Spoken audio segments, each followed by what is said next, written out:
Class 9। আজকে আমি তোমাদের কোষীয় শ্বসন সম্পর্কে আলোচনা করব। আমরা মূলত 3 ধরনের খাদ্য গ্রহণ করে থাকি, মানে খাদ্য উপাদানের কথা বলছি আমি। 3 ধরনের খাদ্য উপাদান থাকে খাদ্যের মধ্যে। একটা হচ্ছে শর্করা, প্রোটিন আর ফ্যাট। এই 3টে হচ্ছে প্রধান উপাদান। এই খাদ্য বস্তু হজমের পর, পরিপাকের পর কি হয়? সরলীকৃত হয়। সরলীকৃত হয়ে মূলত এই যে শর্করা জাতীয় খাদ্য সরলীকৃত হয়ে গ্লুকোজ প্রস্তুত করে। সেই কোষস্থ খাদ্যবস্তু কি হয়? অক্সিজেনের উপস্থিতিতে জারিত হয়, জারিত হয়ে শক্তি উৎপন্ন করে।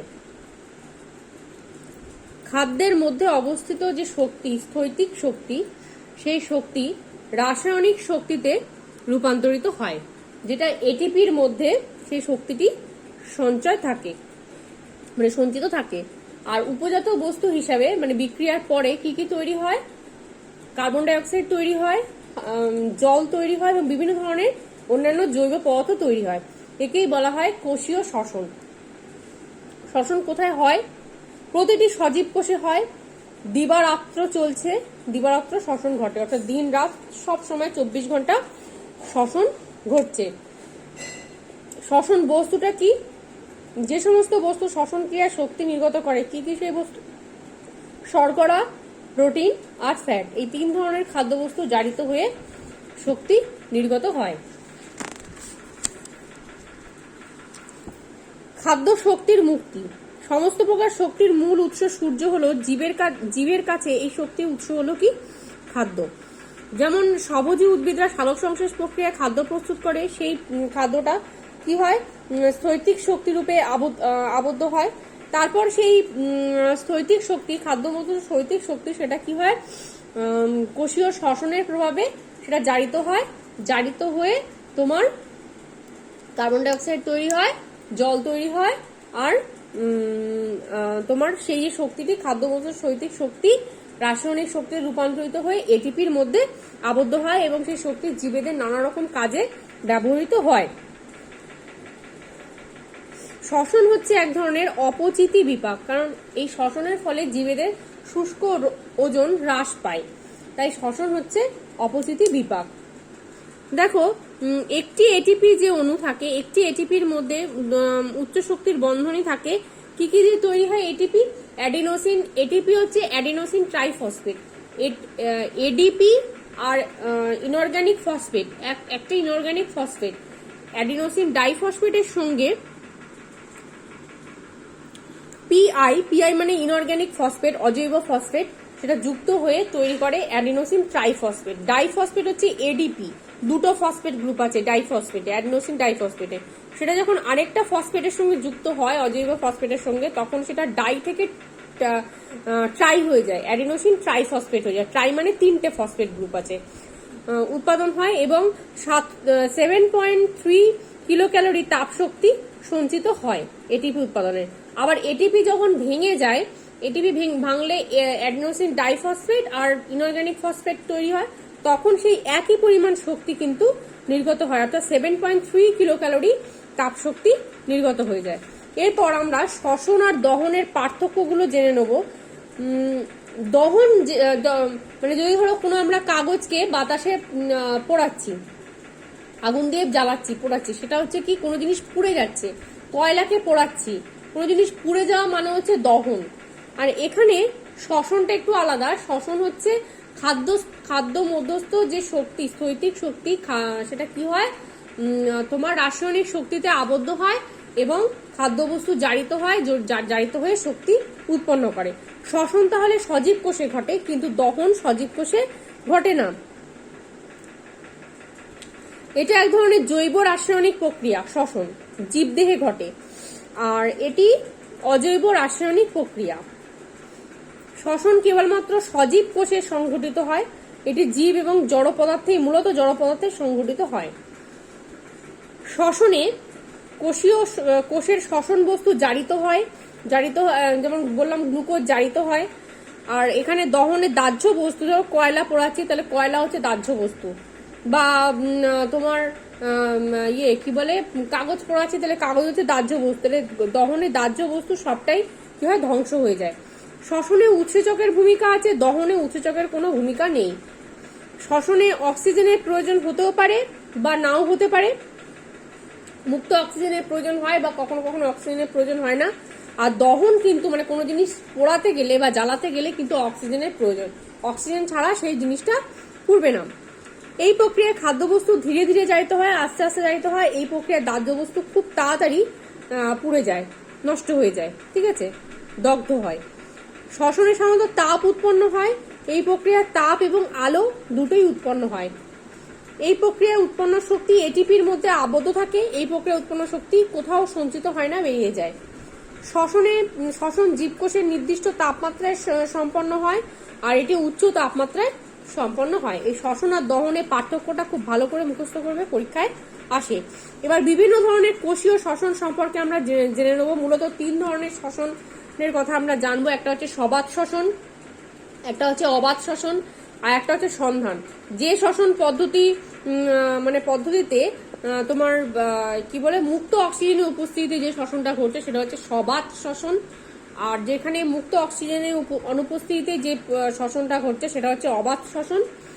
আর সন্ধান হচ্ছে এই প্রক্রিয়ায় তোমার হাইড্রোজেন বেরিয়ে যায়, উৎসেচকের প্রয়োজন হয় এবং শ্বসন বস্তু গ্লুকোজ আংশিকভাবে জারিত হয় ইথাইল অ্যালকোহল, নাহলে ল্যাকটিক অ্যাসিড, এই জাতীয় বস্তুগুলো তৈরি হয় এবং খাদ্য মধ্যস্থ যে শক্তির মুক্তি ঘটে, এবং পুরোটা মুক্তি ঘটে না, কিছুটা পরিমাণ শক্তির মুক্তি ঘটে, সেটা হচ্ছে সন্ধান, ইংরেজিতে বলে ফার্মেন্টেশন। প্রথম হচ্ছে জানবো সবাত শ্বসন। সবাত শ্বসন তাহলে যে শ্বসন পদ্ধতিতে বায়ুজীবী জীবকোষে ঘটে সবসময়, মুক্ত অক্সিজেনের উপস্থিতি প্রয়োজন, গ্লুকোজ মানে শ্বসন বস্তু সম্পূর্ণরূপে জারিত হয়ে কার্বন ডাই অক্সাইড এবং জল তৈরি হয় এবং শ্বসন বস্তু মধ্যস্থ শক্তির সম্পূর্ণরূপে মুক্তি ঘটে, অর্থাৎ গ্লুকোজ সম্পূর্ণরূপে জারিত হয়, জারিত হয়ে সেই শক্তিটা মুক্তি ঘটে যায়, তাকে বলা হয় সবাত শ্বসন। সবাত শ্বসনের সমীকরণ, গ্লুকোজের সংকেত দেখো, গ্লুকোজ C6H12O6 প্লাস 6O2 6 অণু অক্সিজেন দিয়ে উৎসেচকের উপস্থিতিতে কি তৈরি হচ্ছে, 6 অণু কার্বন ডাই অক্সাইড প্লাস 6 অণু জল প্লাস 686 কিলো ক্যালোরি তাপ শক্তি। তাহলে 1 অণু গ্লুকোজ জারিত হয়ে 686 কিলো ক্যালোরি তাপ শক্তি তৈরি করছে, গ্লুকোজ জারিত হচ্ছে। সবাত শ্বসন কোথায় ঘটে, অ্যামিবা, এককোষী প্রাণী অ্যামিবা থেকে শুরু করে উন্নত শ্রেণী বহুকোষী উদ্ভিদ এবং প্রাণীদের, আমাদের মানে মানুষ সহ সমস্ত উন্নত প্রাণীদের ক্ষেত্রে সজীব কোষে এই সবাত শ্বসন ঘটে থাকে। সবাত শ্বসনের ব্যাখ্যা, যে সমস্ত জীব বায়ুর মুক্ত অক্সিজেন ছাড়া বাঁচতে পারে না, যেমন আমরা মুক্ত অক্সিজেন ছাড়া বাঁচতে পারি না, শ্বাসক্রিয়ার সময় আমরা অক্সিজেন গ্যাস নিই প্রশ্বাসের সাথে এবং নিঃশ্বাসের সময় কার্বন ডাই অক্সাইড বেরিয়ে যায়, তাহলে যারা মুক্ত অক্সিজেন ছাড়া বাঁচতে পারে না তাদের বলা হয় বায়ুজীবী জীব। তাহলে বায়ুজীবী জীবেদের যে জীবকোষ, সেই জীবকোষে সবাত শ্বসন ঘটে থাকে। বায়ুজীবী জীবেই সবাত শ্বসন সংঘটিত হয়। এক গ্রাম অণু গ্লুকোজের সম্পূর্ণ জারণে 686 কিলো ক্যালোরি তাপশক্তি উৎপন্ন হয়। কোথায় ঘটে, প্রাণী কোষে এবং উদ্ভিদ কোষে সাইটোপ্লাজম এবং মাইটোকন্ড্রিয়ায় সংঘটিত হয়। 4টি পর্যায় থাকে, একটা হচ্ছে গ্লাইকোলাইসিস, তারপরে তো গ্লাইকোলাইসিসে উৎপন্ন হয়, গ্লাইকোলাইসিসের শেষে উৎপন্ন হয় পাইরুভিক অ্যাসিড বলে একটা রাসায়নিক পদার্থ, সেই পাইরুভিক অ্যাসিড জারিত হয়। সেকেন্ড ধাপ হচ্ছে পাইরুভেট জারণ। তারপরে থার্ড ধাপ হচ্ছে ক্রেবস চক্র। এই গ্লাইকোলাইসিস ঘটে সাইটোপ্লাজমে আর ক্রেবস চক্র ঘটে মাইটোকন্ড্রিয়ায়। তারপর লাস্ট স্টেপ হচ্ছে প্রান্তীয় শ্বসন বা ইলেকট্রন স্থানান্তর পদ্ধতি। এই 4টে স্টেপে সবাত শ্বসন সম্পন্ন হয়, যেটা আমি পরের দিন আলোচনা করব। এরপরে হচ্ছে অবাত শ্বসন। অবাত শ্বসন কোথায় ঘটে, অবায়ুজীবী জীবকোষে, অর্থাৎ মুক্ত অক্সিজেন ছাড়াই যারা বাঁচতে পারে সেই অবায়ুজীবী জীবেদের দেহে মুক্ত অক্সিজেনের অনুপস্থিতিতে কিন্তু অক্সিজেন যুক্ত অন্য যৌগের উপস্থিতিতে, মুক্ত অক্সিজেনের প্রয়োজন নেই কিন্তু অক্সিজেন যুক্ত কোনো যৌগ, সেই যৌগের উপস্থিতিতে গ্লুকোজ অসম্পূর্ণরূপে জারিত হয়। সবাত শ্বসনে দেখলে সম্পূর্ণরূপে জারিত হয়, কিন্তু এখানে অসম্পূর্ণরূপে জারিত হয়ে কার্বন ডাই অক্সাইড তৈরি করে, জল তৈরি হয় এবং অক্সিজেন ঘটিত অপর কোনো যৌগের সৃষ্টি করে এবং শ্বসন বস্তু মধ্যস্থ শক্তির আংশিকভাবে মুক্তি ঘটে, তাকে বলা হয় অবাত শ্বসন। বিক্রিয়াটা দেখে নাও, C6H12O6 glucose plus 12NO3 12NO3 দিয়ে উৎসেচক, তারপরে উৎসেচক দিয়ে তৈরি হচ্ছে তোমার 6CO2 প্লাস 6H2O। NO3 হচ্ছে নাইট্রেট জাতীয় যে যৌগ, অক্সিজেন যুক্ত যৌগ, সরাসরি মুক্ত অক্সিজেন নেই কিন্তু এই নাইট্রেট জাতীয় যৌগগুলো আছে, এই যৌগের মধ্যে দেখো অক্সিজেন রয়েছে। তাহলে তৈরি হচ্ছে কার্বন ডাইঅক্সাইড, জল আর হচ্ছে 12NO2 প্লাস 50 কিলো ক্যালোরি তাপশক্তি। পুরো তাপশক্তিটি মুক্তি ঘটে না, কিছুটা পরিমাণ তাপশক্তি মুক্তি ঘটে, তাই কম পরিমাণ তাপশক্তি তৈরি হয়েছে। সবার শ্বসনে দেখেছিলে 1 গ্রাম অণু গ্লুকোজের জারণে 686 কিলো ক্যালোরি তাপশক্তি উৎপন্ন হয়েছিল, কিন্তু এখানে 50 কিলো ক্যালোরি তাপশক্তি উৎপন্ন হয়। অবাধ শ্বসনের স্থান কোথায় হয়? অবায়ুজীবী ব্যাকটেরিয়া যেমন মিথানো ব্যাকটেরিয়া, ডিসালফোভিব্রিও, ইস্ট মানে ছত্রাক, কয়েক ধরনের প্রাণী যেমন মনোসিস্টিস, ফিতাকৃমি, গোলকৃমি, এদের দেহে অবাধ শ্বসন ঘটে। এছাড়া উদ্ভিদের বীজে এবং পরিণত লোহিত রক্তকণিকায় অবাধ শ্বসন ঘটে থাকে। অবাধ শ্বসনের ব্যাখ্যা দেখো, বিভিন্ন ধরনের অবায়ুজীবী ব্যাকটেরিয়া যেমন প্যারাকক্কাস, ডিসালফোভিব্রিও, মিথেন ব্যাকটেরিয়াম, এদের ক্ষেত্রে অবাধ শ্বসন বললাম ঘটে থাকে। এছাড়া গ্লুকোজ জারণে নাইট্রেট, এই যে নাইট্রেট জাতীয় যৌগ, সালফেট, কার্বনেট, এই সমস্ত যৌগগুলো ব্যবহৃত হয়, যাদের মধ্যে তোমার অক্সিজেন রয়েছে, অক্সিজেন যুক্ত যে যৌগগুলো, কার্বনেট, সালফেট, তোমার নাইট্রেট, ঠিক আছে। অবাধ শ্বসনে প্রান্তীয় শ্বসন সংক্ষিপ্ত বলে এটিপির পরিমাণ খুবই কম হয়, কারণ এখানে তোমার গ্লুকোজ আংশিকভাবে জারিত হয়, তাই এখানে 1 গ্রাম অণু গ্লুকোজের অসম্পূর্ণ জারণ হয়। অসম্পূর্ণ জারিত হওয়ার ফলে পুরো তাপশক্তি মুক্তি ঘটে না, অর্থাৎ 686 ক্যালোরি তাপশক্তি তৈরি হয় না, তার বদলে 50 কিলো ক্যালোরি তাপশক্তি উৎপন্ন হয়। ঠিক আছে, সবাধ শ্বসন আর অবাধ শ্বসনের পার্থক্যটা তোমাদের বইতে আছে, পড়বে, যদি কোথাও অসুবিধা হয় তাহলে জিজ্ঞাসা করো। এরপরে লাস্ট হচ্ছে সন্ধান প্রক্রিয়া। সন্ধানটা অবাধ শ্বসনের থেকে একটু আলাদা। দেখো যে বিশেষ শ্বসন প্রক্রিয়ায় হাইড্রোজেন বিযুক্তির মাধ্যমে, তা হাইড্রোজেন বেরিয়ে যাওয়ার মাধ্যমে এবং উৎসেচকের সাহায্যে শ্বসন বস্তু গ্লুকোজ আংশিকভাবে জারিত হয়। এখানেও আংশিকভাবে জারিত হয়। কি কি তৈরি হয়? কার্বন ডাইঅক্সাইড তৈরি হয়, ইথাইল অ্যালকোহল তৈরি হয় এবং ল্যাকটিক অ্যাসিড তৈরি হয় এবং অন্যান্য জৈব যৌগ তৈরি হয় এবং শ্বসন বস্তু মধ্যস্থ শক্তির আংশিক পরিমাণে মুক্তি ঘটে অবাধ শ্বসনের মতোই। তাকে বলা হয় সন্ধান বা ফার্মেন্টেশন। এই সন্ধান আবার 2 রকমের হয়, একটা হচ্ছে তোমার কোহল সন্ধান, একটা হচ্ছে ল্যাকটিক অ্যাসিড সন্ধান। যেখানে যে সন্ধান প্রক্রিয়ায় গ্লুকোজ জারিত হয়ে ইথাইল অ্যালকোহল তৈরি করে সেটা হচ্ছে তোমার কোহল সন্ধান, আর যেখানে ল্যাকটিক অ্যাসিড তৈরি হয় সেটা হচ্ছে ল্যাকটিক অ্যাসিড সন্ধান। দেখো গ্লুকোজ জারিত হচ্ছে, গ্লুকোজ জারিত হয়ে উৎসেচক প্রধানত জাইমেজ নামক একটা উৎসেচকের প্রয়োজন হয়, উৎসেচকটার নাম জাইমেজ। এই জাইমেজ উৎসেচকের উপস্থিতিতে কি তৈরি হয়? ইথাইল অ্যালকোহল তৈরি হয়, C2H5OH 2C2H5OH plus CO2 plus. দেখো আংশিকভাবে শক্তির মুক্তি ঘটেছে, পুরোপুরি মুক্তি ঘটেনি, 50 কিলো ক্যালোরি তাপশক্তি উৎপন্ন হয়েছে। তাহলে এটাকে বলা হয় তোমার কোহল সন্ধান। আঙুর, আপেল প্রভৃতি মানে শর্করা জাতীয় যে খাবারগুলো রয়েছে, এদের সন্ধান প্রক্রিয়ায় সন্ধান ঘটিয়ে যে অ্যালকোহল তৈরি করা হয় সেইখান থেকে সেটাকে তোমার পরিশ্রুত করে, পিউরিফাই করে সেখান থেকে যে ওয়াইন অর্থাৎ মদ প্রস্তুত করা হয়। ঠিক আছে, কোহল সন্ধান পদ্ধতিতে। এরপর হচ্ছে ল্যাকটিক অ্যাসিড সন্ধান।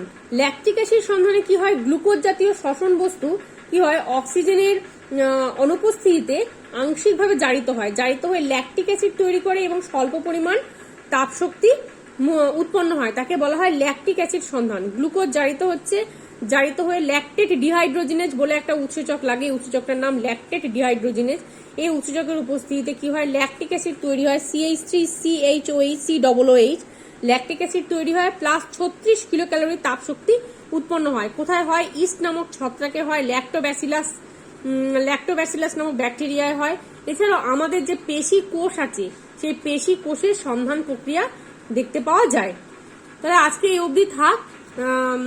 পরের দিন আমি তোমাদের এই 3 প্রকারের সন্ধান পড়বে। পরের দিন আমি তোমাদের সবাধ শ্বসনের যে ধাপগুলো রয়েছে, গ্লাইকোলাইসিস, তারপর বললাম পাইরুভিক অ্যাসিডের যে জারণ, তারপরে ক্রেবস চক্র, এগুলো আলোচনা করব।